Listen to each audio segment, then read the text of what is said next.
പണ്ട് ഒരുപാട് പണ്ട് രാത്രികാലങ്ങളിൽ ഈ നാട് ഭരിച്ചിരുന്ന ഒരു കൂട്ടം ആളുകളുണ്ടായിരുന്നു. ഒടിയനും ചാത്തനും മറുതയും പിശാചുമൊക്കെ അവരിൽ ചിലർ മാത്രം.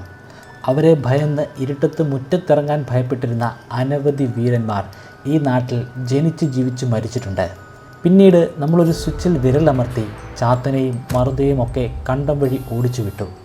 പോക്കറ്റിലിരിക്കുന്ന ഒരു കുഞ്ഞൻ ഫോൺ വെച്ച് നമുക്ക് ലോകത്ത് ആരോട് വേണമെങ്കിലും സംസാരിക്കാം, അല്ലെങ്കിൽ ലോകത്തുള്ള എന്ത് കാര്യവും ഒരു സെക്കൻഡ് കൊണ്ട് അറിയാം. നമ്മുടെ തുണി അലക്കാനും ഭക്ഷണം ഉണ്ടാക്കാനും എന്തിന് നമുക്ക് വേണ്ടി ഒന്ന് ചിന്തിക്കാൻ വരെ ഇപ്പോൾ മെഷീനുകളുണ്ട്. ശരിക്കും പറഞ്ഞാൽ ഈ മാജിക്കൊക്കെ ഇപ്പോൾ എപ്പോഴും ഉള്ളത് കൊണ്ട് നമ്മളിതൊന്നും മൈൻഡ് ചെയ്യാറേയില്ല.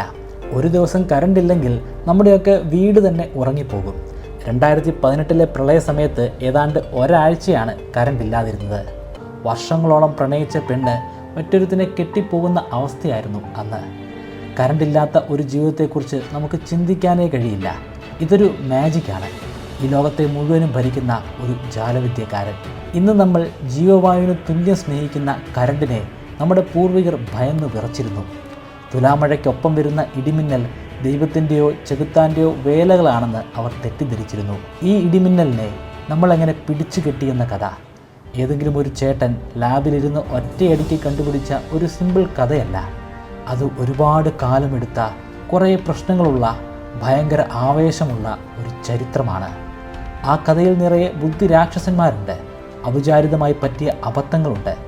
എന്താണെന്ന് അറിയാനുള്ള അടങ്ങാത്ത ആവേശമുണ്ട്. പിന്നെ വലിയ ജീനിയസുകൾ തമ്മിൽ നടന്ന കട്ടയ്ക്കുള്ള അടിയും വഴക്കുമുണ്ട്. ജിൽ ജോൺസ് എന്ന എഴുത്തുകാരി പറയുന്ന പോലെ നമ്മുടെ ഇന്നത്തെ ഈ ലോകം എങ്ങനെയാവണമെന്ന് തീരുമാനിച്ച പ്രകാശ സാമ്രാജ്യങ്ങൾ തമ്മിലുള്ള ഒരു പൊരിഞ്ഞ പോരാട്ടത്തിൻ്റെ കഥ. ഈ കഥയാണ് ഇന്ന് നിങ്ങളുടെ മുൻപിൽ ഞാൻ അവതരിപ്പിക്കാൻ പോകുന്നത്.